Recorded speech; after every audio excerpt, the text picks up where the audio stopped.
Yippee! Hello everybody, welcome to Chandler's Cottage, and no, don't worry, you haven't clicked on the wrong video. This is the bake demo for our March calendar, but we're in the studio, and the reason is I've had several attempts at doing this little chat with you about our lovely cake, about the cherry crumble cake that we've got in this month's calendar. I failed to find a calendar to show you today, but I know you'll find it in your calendar if you've got one, and if you don't have one, they're available on Chandler's Cottage. Just put 2024, the numbers 2024 into the search window, and it will bring up our calendar that's got 12 recipes and 12 projects for this year. The reason that I have failed to do it, well, a couple of things, a Facebook glitch, a few things, but one of the main reasons is people kept eating the cake. I'll show you my cake. This is my second one, and that is what is left of the second one. So I'll just swivel it around for you. So this crumble cake was a recipe from my friend Catherine in Germany's mum. She, Elke, that's why it's called Elke's crumble cake. And Elke made this divine, rich, buttery cake with a layer of fruit through the middle when we visited them quite a long time ago now, but I got the recipe when we were there and I've used it ever since. I've popped it in the calendar as a good basic recipe, the way that she first served it to us, with a jar or a tin of beautiful rich cherries in syrup. And what happens when you drain the cherries off and pop it in. So, but what happens is when it cooks, any excess juice from the cherries, and you can see it, all seeps down into the buttery crust base of the cake, and then when you cut down through all of the layers, you get this you get the crunch on the top of the crumble, and then you hit the juicy fruit, and then you get this beautiful short, I would say almost call it like a shortbread base to the cake at the bottom. So I decided not to insult you by showing you how to make this cake, because it is just making a good basic whip and mix cake. So you do just whip your butter and your sugar together. You've got eggs going in there as well. And then you make, it's a good basic short crust cake recipe for the base, and a really good, generously proportioned crumble buttery top. If I said anything to you about ingredients, because they really are super basic ingredients: flour, sugar, butter, and you can have a tin of fruit or a jar of fruit in the cupboard anytime. And eggs. If I said anything to you about it, make sure you've got a really good fresh butter, because there's so much butter flavour in the cake that you don't want your butter to be a little bit too old. You know how it starts to get that little bit of a rancid taste to it. And you can disguise that in a good chocolate brownie, but not in a beautiful butter cake like this. So this is what's left of my second cake, and it is a nice big cake that you make in a springform pan. I was going to put this on before we got together, but I didn't. So I just thought it needed icing sugar over the top. So I'm just going to throw some of this on. I'm very conscious that I'm out in the studio, and the reason we're out here is my kitchen at the moment is covered in preserves of various stages, because I'm making there's fig jam, there's apricot relish, there's apricot jam, there's tomato jam, there's tomato relish, there's tomato chutney, there is just zucchinis everywhere. So there's a lot of preserving going on at the moment towards us opening up Chandler's Cottage and being able to sell our preserves as well, both in the mail and in person here. What do they call it? Farm gate sales. So look, the kitchen looks productive, and it's all laid out and clean, and there's covered cloths over the benches and everything. It really wasn't conducive with showing you a pretty cake. So I decided to move out here because I've got a show later on tonight. So that's why we're in the studio. So with this cake, it is versatile. And what I wanted to do was just run through some extra things that you can think about using for your cake. Actually, what we'll do, I'll grab my book here, or I'll grab my icing sugar. I want to grab this container so that while I'm chatting to you, we can raise it. Is it going to sit? Yes. No, not on there.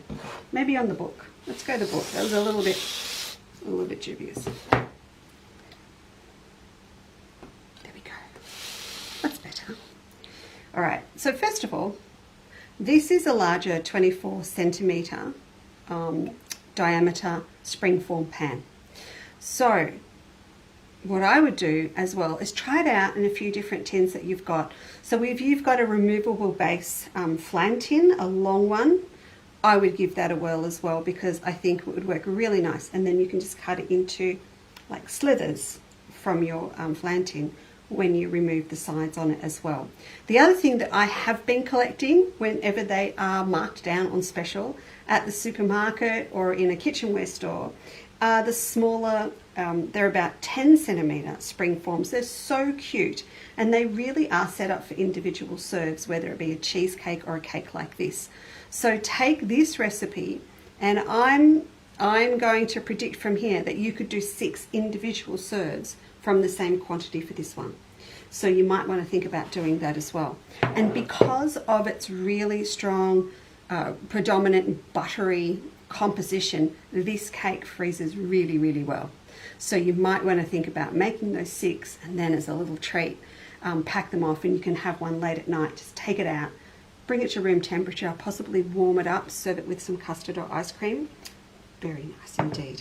And then in terms of the fillings that go inside, you can mess with that as well. So I just brought out a couple of things mainly to tweak my memory of what to suggest to you. As I said, I'm doing a heap of preserves at the moment, and this was one, we're past the apricot season, but they are my apricots that are in there in my Phallus for Cola jars, ready to use for cakes, stewing, whatever I want to do as the year goes on. You might have some in your freezer as well. So with these, I don't add much sugar or put them in a syrup when I'm actually preserving them. I like to leave them plain in just water, because then they're available to use for anything, whether it be a sweet lamb curry, a tagine, or whether I'm going to make a cake, maybe even cut it down and turn it into a sweet chutney. So there's nothing in there. So I would take these out, I would slice them up thinly, pop them in a pan and just simmer them with a little brown sugar maybe for a bit more colour, and maybe a little bit of amaretto liqueur or a little bit of vanilla. And then I would use this in here instead of the bottle or the can of cherries and sweet syrup that I've suggested in the recipe.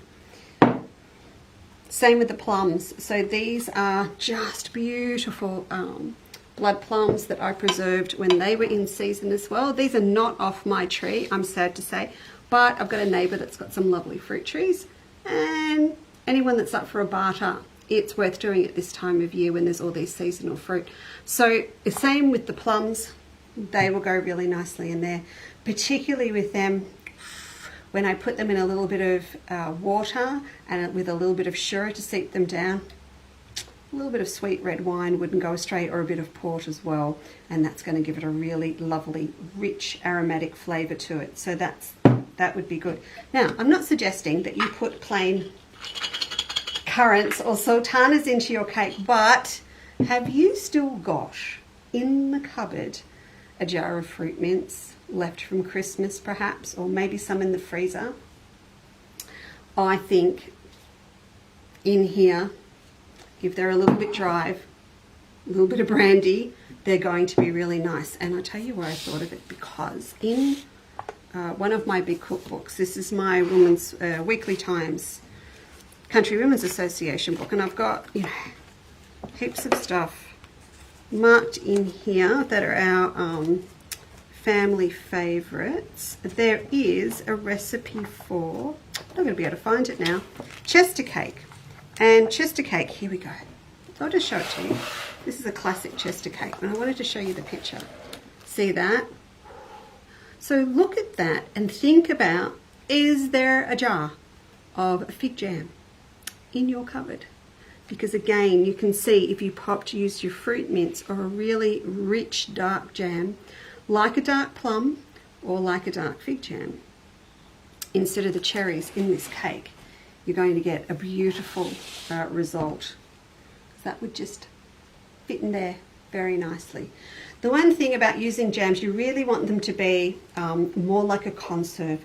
You wouldn't want to use anything that my American friends would call a jelly, because you need you need substance to it. Otherwise, if it's just a set jelly, like a crabapple jelly or a quince jelly or something like that, it's just going to all melt when it's in the oven and seep straight down into that cake base. So make sure that you've got something that's got a bit of body to it and some good chunky fruit pieces in it. And last but not least, of course, apples. These are off my tree, I'm proud to say. Negotiations broke down with the rainbow lorikeets. We were supposed to be sharing the apples on the tree. No, they were just being little piggies. So I had to strip the tree of everything that was left. So a lovely apple that you like to stew. These are just Granny Smiths. But again, stew these down in a little water. And again, I'm going to suggest brown sugar so that you get a really nice rich colour to it, so it contrasts well against the cake. So these, cinnamon, mixed spice, whatever you want to flavour it up in. And in fact, if you have our 2024 calendar, then what you might want to do is flip ahead and make up that beautiful Dutch spice blend that we use for the windmill biscuits. And I think that's about July. So if you wanted to go ahead and make that up, that, my friends, with these stewed down would make a beautiful filling to pop in this cake. And of course, if you use something like this, always hold a little bit back that you can serve on the side if you're serving it up to friends or to pop on top of the cake. Be really, really special. So there you go. Now this goes with, of course, our Easter basket that we have made as the project in the March month of the calendar.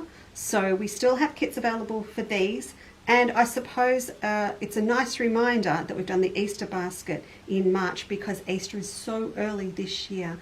So this would also be a gorgeous cake to serve up for Easter brunch or afternoon tea over the Easter couple of days with friends. Be really, really nice. And then you've got your basket to make up as well. All right, that is it from me. So I'm going to take this cake back inside now and pretty much say to anyone that rocks up, it's a free-for-all. You may now eat the rest of the cake. Because what happened with the first one, I cut a slither out so I could show you, that lovely little cross-section photo.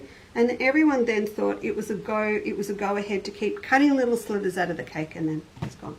So now, with the second one, this is what's left.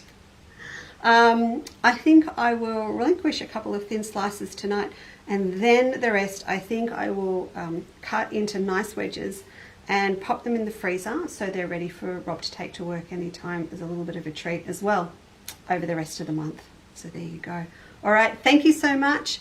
Next month we will be back. We are doing our Australian themed month in April. So we'll be making Down Under biscuits, which are my big twist on a classic Anzac biscuit. And also we'll be making our lovely 3D ruched Banksia flower journal cover. So I hope you can join me then. All right, thanks very much. Bye.